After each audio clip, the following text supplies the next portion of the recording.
নমস্কার, সবাইকে স্বাগত আমার স্বপ্নাখোঁজ এডুকেশন চ্যানেলে। আমি সুজিত কুমার মাইতি, ইতিহাসের শিক্ষক। চলে এসেছি আজকে নবম শ্রেণীর একটি ক্লাস ভিডিও নিয়ে। আজকের বিষয় ফরাসি বিপ্লবের প্রভাব। ভিডিওটি ভালো লাগলে লাইক, কমেন্ট, শেয়ার ও সাবস্ক্রাইব করে রাখবেন। আর পাশের নোটিফিকেশান বোতাম সক্রিয় করে পাশে থাকবেন, যাতে এইরকম নতুন নতুন ক্লাস ভিডিও সবার আগে আপনার কাছে পৌঁছে যেতে পারে। শুরু করছি আজকের বিষয়, ফরাসি বিপ্লবের প্রভাব। কি বলা হচ্ছে, 1789 সালের ফরাসি বিপ্লব বিশ্বের ইতিহাসে সামন্তবাদ, রাজতন্ত্র ও আভিজাত্যের সুযোগ সুবিধার অবসান ঘটিয়ে সাম্য, মৈত্রী ও স্বাধীনতার আদর্শ প্রতিষ্ঠা করে। এবার ফরাসি বিপ্লবের প্রধান প্রভাবগুলো নিচে আলোচনা করা হলো। প্রথম, সামন্ততন্ত্রের পতন ও বুর্জোয়াদের উত্থান।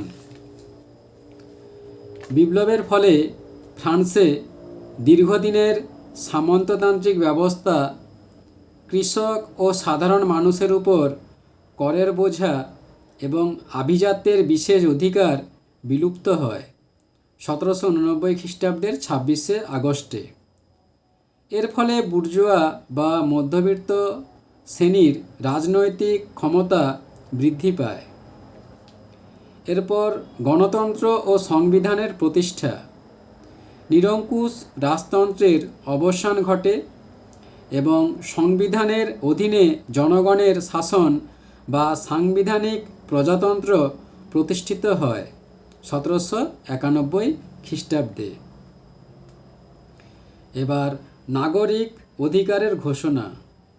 1789 সালের মানবাধিকার ও নাগরিক অধিকারের ঘোষণাপত্র, declaration of the rights of man and of the citizen, ব্যক্তি স্বাধীনতা, আইনের চোখে সমতা এবং সম্পত্তির অধিকারকে স্বীকৃতি দেয়।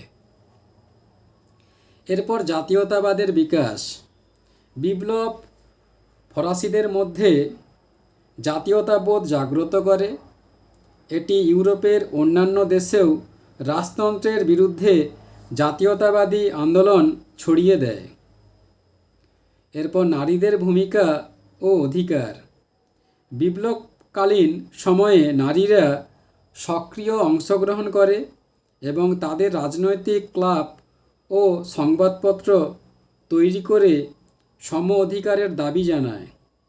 এর ফলে শিক্ষার সুযোগ ও ভোটাধিকারের মতো ক্ষেত্রে নারীদের অধিকার কিছুটা বাড়ে। এরপর ধর্মীয় সংস্কার।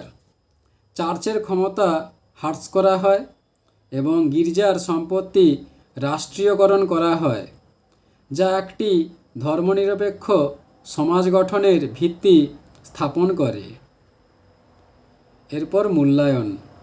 পরিশেষে বলা যায় যে ফরাসি বিপ্লব কেবল ফ্রান্সের নয়, সমগ্র মানব সভ্যতার ইতিহাসে আধুনিক গণতন্ত্র, মানবাধিকার এবং ব্যক্তি স্বাধীনতার ভিত্তি প্রস্তর স্থাপন করেছিল। বন্ধুরা, এখানে ক্লাস ভিডিওটি শেষ করলাম। পরবর্তীকালে আবার একটি নতুন ক্লাস ভিডিও নিয়ে উপস্থিত হব। ধন্যবাদ, সবাই ভালো থাকবে।